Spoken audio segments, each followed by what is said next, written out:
Welcome, everyone. My name is Emma Goldrick. I'm the Development and Communications Manager for Southern Appalachian Highlands Conservancy. We're happy to have you with us today to learn a little bit more about tabling on behalf of SAHC as one of our kind of central volunteer opportunities. I'm joined today by my colleagues, Angela Shepard, our Communications Director, and Cheryl Fowler, our Membership Director. And I'm going to hand it over to Angela to well, first I got to share my screen and then I will hand it over to Angela to begin our presentation. Awesome. Thanks, Emma. And thank you all for wanting to volunteer. So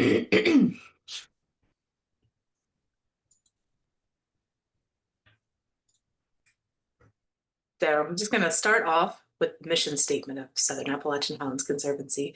The mission of Southern Appalachian Highlands Conservancy is to conserve the unique plant and animal habitat, clean water, farmland, scenic beauty, and places for all people to enjoy outdoor recreation in the mountains of North Carolina and Tennessee, enduring for future generations. We achieve this through long-term conservation relationships with private landowners and public agencies and owning and managing land. We're committed to creating and supporting equitable, healthy, and thriving communities for everyone in our region. And that is a lot. That is a huge mouthful, and we don't expect anyone to say or want anyone to say that verbatim. So what I'm going to do in this first few minutes is try to kind of break that down into a basic introduction to SAHC, what we do, who, what, when, where, why, something that's a little bit more bite-sized for all of you to be able to share when you're talking about the organization with your friends, family, and with people who come up to the table. So we'll start off with who. You know who we are, Southern Appalachian Highlands Conservancy. We are one of many conservancies in this geographic region, so we generally prefer, if you will, use our entire name, Southern Appalachian Highlands Conservancy, or abbreviate SAHC. That just helps to kind of create our identity and separate us from other similar conservancies. So if you just say the Conservancy, we have other sister conservancies in the area, and that just helps kind of identify exactly who we are. What makes us different from environmental organizations? This is one of the questions we get a lot. So the biggest thing that you can remember is just that we are about land. It's tangible. It's something you can stand on, you can feel it, you can visit it.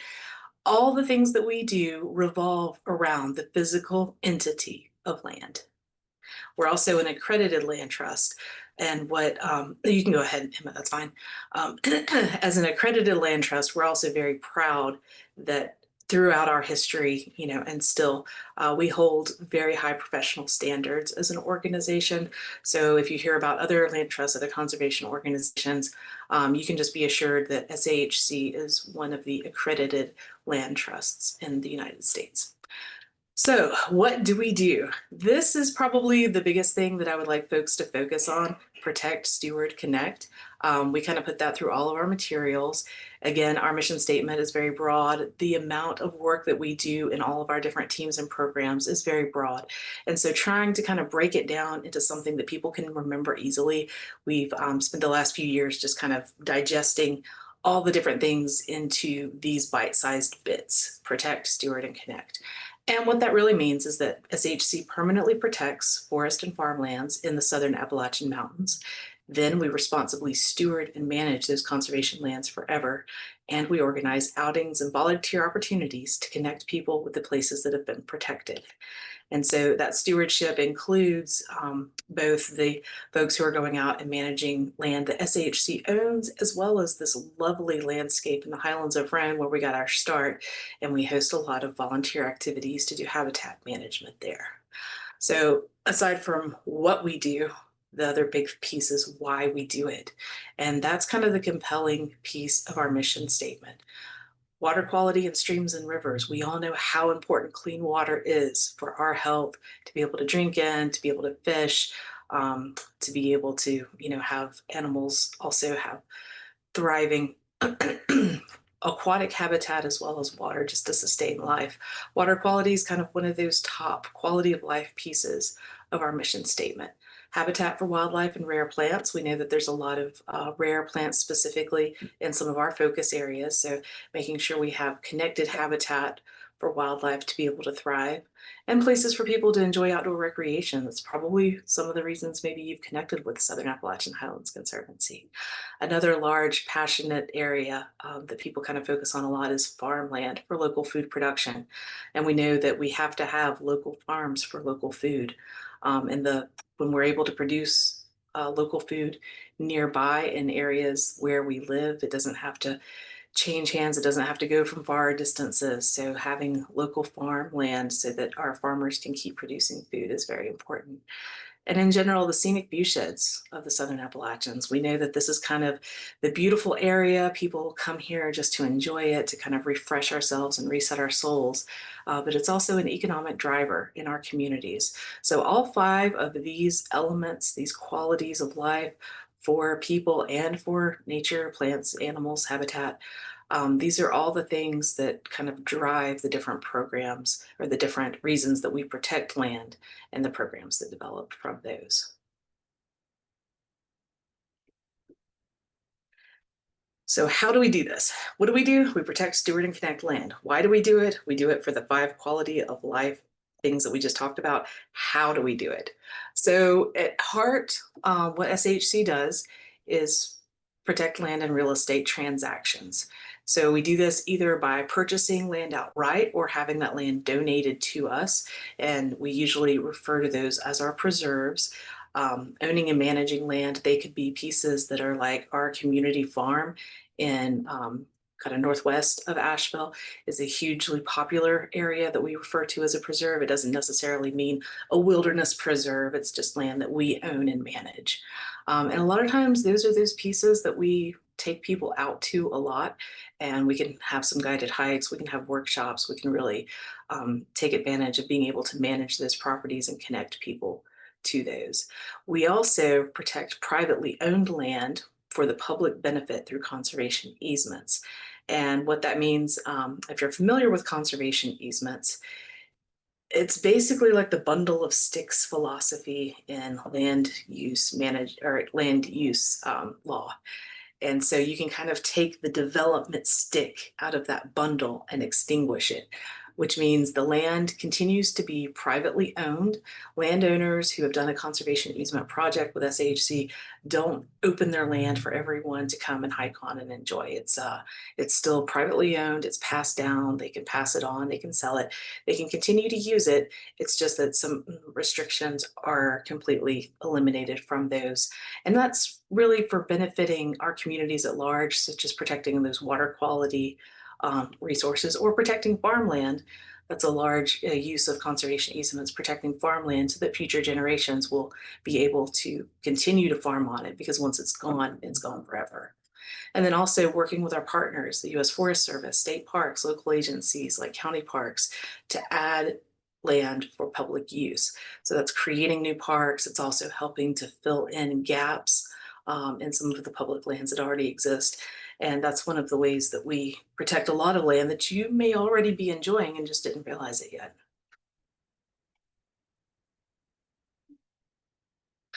So where do we do all of this? We have a fairly large focus area, or we have 6 geographic distinct focus areas across all of our service area. And these are the edges of the mountains in East Tennessee and Western North Carolina. We got our start up in the Highlands of Roan, where this green square is. And that's really kind of the heart of a lot of the work that we still continue to do, both in stewardship and land protection. But each of these geographic focus areas has kind of a little bit of a different character. Appalachian countryside just kind of extends along that corridor of the AT. A lot of that area is also in East Tennessee.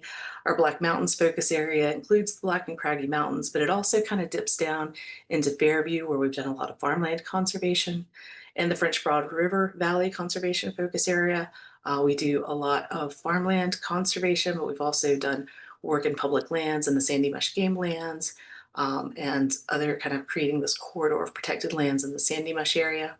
In the Balsam Mountains, there's a long stretch of the Blue Ridge Parkway that stretches through there. And one of the large projects we've done there is the Waynesville Watershed. Up at the edge of the Smoky Mountains focus area, we've done several projects that adjoin the sides of Smoky Mountains National Park, including one that we completed earlier this year, a large 400-acre project that was really exciting. So each of these areas has kind of a little bit of a different taste, but in general, they run along the spine of the Southern Appalachian Highlands, including many of the highest peaks, a lot of those that are kind of the upper echelons of the mountains, and long stretches of the Appalachian Trail and the Blue Ridge Parkway. When do we do this? So SAHC was founded in 1974. Last year, we celebrated our 50th anniversary. So we've been doing this for 50 years. Don't expect everyone to memorize or even read this timeline, but we just wanted to give you an idea of the scale and like the different projects.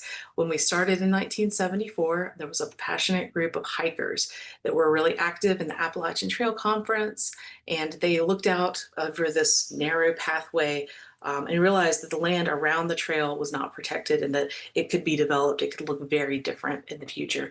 And so they really kind of had a forward vision to protect the landscape.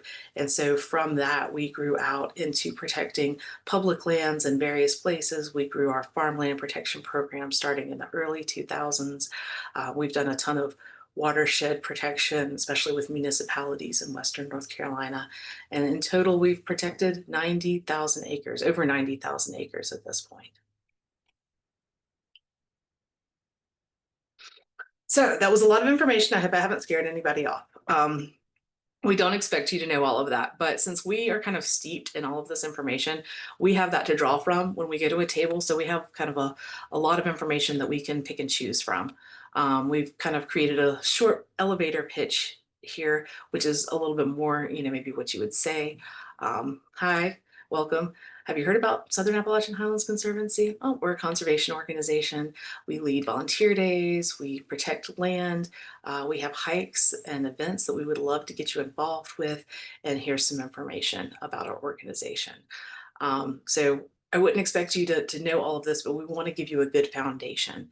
And we do have an intro to SAHC that we're going to send a link to that kind of summarizes a lot of the stuff I was just saying that is helpful to kind of let that kind of soak in so that you have it to draw from. So some of the things that we will provide for you when you're tabling, land protection projects that are near your location. We may have some info sheets on those. If somebody comes up and you're in Haywood County, maybe you want to reach out for a newsletter or for a story that we've written recently about a farmland piece that we protected in Haywood County. Maybe our upcoming June Jamborees on June 14th, maybe somebody comes up that's really excited about hiking and they heard that we do some hiking challenges. And so you want to share information about how to get involved in outdoor recreation. Again, maybe they're farmers and maybe they already have a conservation easement, or maybe it's somebody who has a CSA at Full Sun Farm and they get their food from land that SHC has helped permanently protect. So depending on what somebody has kind of used as an access point to learn about SHC, whether it's recreation, a land protection, whether they heard about Richmond Hill Park that was kind of in the news, I would talk to them about what they already know and then kind of use some of the materials that we provide to elaborate. I think that's all I have.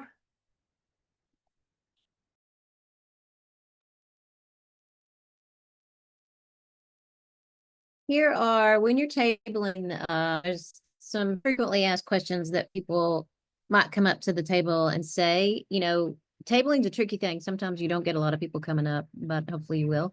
You can we'll usually have some candy on the table that might draw them in. Some people, well, actually a lot of people are interested in volunteering for the organization that do come up and show interest. And so as someone who's watched this presentation, then you have more information under your belt to be able to tell them what they can volunteer for.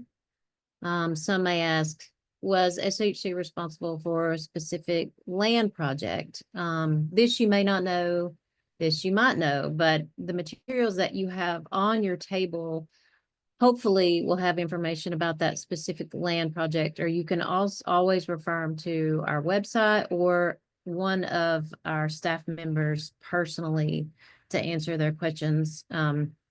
the main thing is that we do want to follow through with those questions and answer them. So getting that information from them is important. What is South Yellow Mountain Preserve? That is a phenomenal land transaction that SHC was privileged to work on and receive, I believe last year, a donation of 7,500 acres. So there is a lot more information about that as well that we can share with you to be able to share with other folks. What has SHC been doing since Hurricane Helene, and how were you affected? Everybody was affected differently in Hurricane Helene. And Angela, in our next newsletter, Angela has included some information about how hurricane has affected SHC specifically, so we can share that information with you as well. And then also, a lot of times the people that come up have personal interest of their own. They may have land or know someone that has land, and we will have materials on the table that you'll be able to share with those that are prospective landowners of SHC. And Angela's already given you a clear idea, if you soaked it in, of the ways that SHC does protect land, and you can be helpful in answering that question. How to answer questions you don't know the answer to. I've talked about that a little bit. The important thing again is to get that information down, that question down, and the person's name and contact information, so that we can follow up with them if you can't answer their question. Or you can encourage them to go to our website, or sign up for our e-news, and always my information will be on that table, and you can always have them just reach out to me personally if you don't know the answer. It's okay not to know the answer. I've worked here for, it seems like, a lifetime, and sometimes there's questions I don't have the answer to, and I have to forward to other of my team members. So don't feel bad. It's okay if you don't know the answers. There's tabling techniques that'll help you engage with your audience. Your body language says a lot. Some people say stand up, some people say sit down. Do whatever's comfortable for you. If they're going to come up and talk to you, they're going to come up and talk to you. But you do want to show body language that welcomes their approach. You know, for instance, don't cross your arms. I think that's one thing we've all probably heard all your life. Maybe, maybe not. Please don't do that just by me saying. If you want to cross your arms, cross your arms. But if somebody approaches you, you want to be welcoming to them and say, hey, how are you doing? Have you ever heard about SHC? You know, do you live here? Are you traveling? You know, it's really just conversing with people, how you do it at a grocery store, or, you know, running into people you may know. It's the same thing. It's just being personable to other people. Yeah, it's like, if you're interested in conservation, do you hike these mountains? A lot of times, you know, we have a partnership with our local breweries because clean water makes great beer, and we receive a lot of funding from breweries. And so a lot of times that is a connection with people that travel here, because Asheville is Beer City, and that's where our office is located. So there's a lot of ways you can connect in that way. So yeah. Personal connections are always great. I think I'll also add here that, at least in my experience, I often see people maybe looking, and they're maybe a question will draw them into the table. It'll actually bring them in. So I think I often see people who are kind of like looking, and then I'll be like, oh, do you know about SHC, or are you interested in conservation? And that's kind of what brings them into the table, and then you can invite them to like sign up for our emails and all that kind of stuff. So having that kind of outward facing engagement can also bring a lot more people in. But yeah, I think like Cheryl said, some people are going to talk to you and some people aren't, but just having that body language of approachability is really key. And don't feel bad if nobody approaches. It's okay. It's okay. That actually happened to me last week. And it was Yeah. just like, this is not, I guess it's this event or something, but it's fine. It happens. And sometimes it's overwhelming, the number of people who approach you. So I'm going to share a little bit about kind of like what the setup looks like and the materials that will be available to you. So this is a setup from a tabling event that I did at Highland Brewing. I'm the one who took the picture. And this is kind of a classic setup for us where we have a table with things on it, and then maybe we have a poster to the side. We always have newsletters and brochures at the table, and we try to have our most recent newsletter that is in print in like a rack setup. And so this is the cover for our most recent newsletter. We'll be coming out with a newsletter soon, but depending on when you're watching this, just know that it will always be the most recent newsletter. And that newsletter has our most recent land protection stories, our most recent stewardship and connection stories, just kind of updates about the organization. And Angela writes those, and they are beautiful. They're one of the best resources that you can use when you're tabling to get people really excited about learning more about land conservation. We also have two different types of brochures. You see them both here. There's advantages to each of them. And depending on where you're tabling, there will be a set of brochures in there as well. There will also be laminated focus area details. So you can see that these are front and backs. So we have our details about the French Broad River Valley Conservation Focus Area, as well as the Highlands of Rhone Conservation Focus Area. So this would be on an 8.5 by 11 laminated, and it just is something that you can hand to someone if they're interested in a specific focus area. Want to jump into real quick, Emma, on the focus area things. This one's especially handy, like I said, if you're in a particular focus area. If you're in the Waynesville Mass General Store, you may have folks who are, very familiar with Haywood County. So you may want to have that one kind of front and center where you can point to things. People like to recognize geographic features that they're familiar with. So we tried to, on the back, that some of that information include some of those SHC projects, as well as places that people may recognize. So this is one of the tools that I think help with discussion the most. I would totally agree with that. People really like, especially if they're local, people really like being able to see that and being able to kind of find themselves in it, or recognize properties maybe that they knew were conserved, but connect those dots to knowing that it was us who did it. There will also be fact sheets and one-pagers. So the item in the central area, we call that our intro to SHC, and that's it's a 4-page folded, and there's a lot of really good information in there, kind of a lot of the stuff we were discussing earlier, but even in more detail. And then we have these kind of fact sheets and one-pagers about specific projects that we're really proud of or are really exciting. So Deep Review Mountain, for instance, is a project that we're working on in Buncombe County, as well as Pisgah View State Park, a future state park that will be on the Haywood-Buncombe County line that will hopefully be opening in 2025. So those are both really exciting projects that people often have questions about, or it's just really good to share more information about them. We also have foam core posters. And so we have available foam core posters of all of our focus areas. General information, we have a foam core with all of our focus areas, so the entire map that you see here in the middle, and then we have one about specifically South Yellow Mountain Preserve. We will, as staff, determine which posters we'll send with you, and that will be determined based on how much space is there, where is the event, kind of some of those factors we were discussing earlier of what is our target audience and how, what is the tabling opportunity and how much space we have.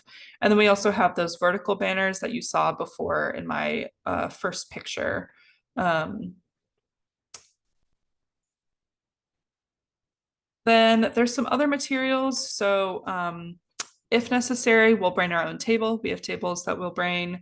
We'll bring a tablecloth and a logo banner to drape over that so people can see who we are. And then there will always be a newsletter sign up on a clipboard with a pen. We really try to get as many email signups as possible at these events because that's their purpose, is to engage with the community and get them more involved in our work. Other tabling materials will just really depend based on what the event is, but they can include a donation box, candy, like Cheryl mentioned earlier, or other freebies like pencils, stickers, coloring sheets, maybe if it's a kid-friendly event, event-specific information or resources. And then also occasionally we will table and sell merchandise. But if we are selling merchandise at an event, a staff person will be there to coordinate those sales. And I think I'm going to turn it over to Cheryl for kind of this like logistics information. So that's kind of a snapshot, a wonderful snapshot of how this works. But when you sign up to table for SHC, we will reach out to you a few days ahead of the event to share information about the event and coordinate logistics. If that event is in Haywood County, we'll give you some talking points for specific projects in that area. If it's in near Roan Mountain or Tennessee, we'll give you specifics about that area, little elevator snippets for you to be able to communicate. So all you need to do is show up. And then the rest, all the coordinating materials will be there for you to be able to hand out. Occasionally, we'll need help setting up or breaking down the space. And we try to have volunteers work in shifts of 2 hours, no more than 2 hours, because it becomes challenging if you're there for more than that. And that's pretty much it. It's pretty easy. And it's a feel-good topic to talk about, land and water conservation. I guess I'll ask either of you ladies if you have any kind of final thoughts or any anything to share with people who might be tabling on behalf of SHC. I'd say go with what you love about the organization. If you're talking to folks, go ahead and share, what brought you in? What were you passionate about? As a volunteer, you've got a little bit of a different voice than we have. We've got kind of the voice, like I said, of programmatic work. And so we kind of know, these are the things that we have going on. But you have that connection because you're there as a volunteer. Something brought you in. And so I think sharing your own story and your connection to the organization with other people is really helpful. So it's great to say, I'm a volunteer. I started with SHC because they protected something in my backyard and I heard about it and I wanted to help out. And I'll also add that if you volunteer with us and table, there'll be perks we can throw your way. We can't throw too much your way, but we can do gift memberships to the organization. We can give you a hat to represent us in wherever you go in life. So we can do that. I think my final thought before we close out is just that it can be a really fun opportunity to be at a community event, get to know people a little bit, and this is something that people feel really good about in general, and they're really excited to hear about it and to learn about it, and to connect about stories of the land. I think that's something that really propels our work, and Angela is does a really good job at sharing those stories, but people have really deep connections to land and they're really excited to talk about it and share those stories. Well, thanks everyone for joining us. I hope you learned something today. I hope this has been useful and helpful. We will end this webinar with just encouraging you to sign up to table soon with SHC and hope you are feeling a little bit more prepared for that experience. Thank you. Bye. Bye. Bye.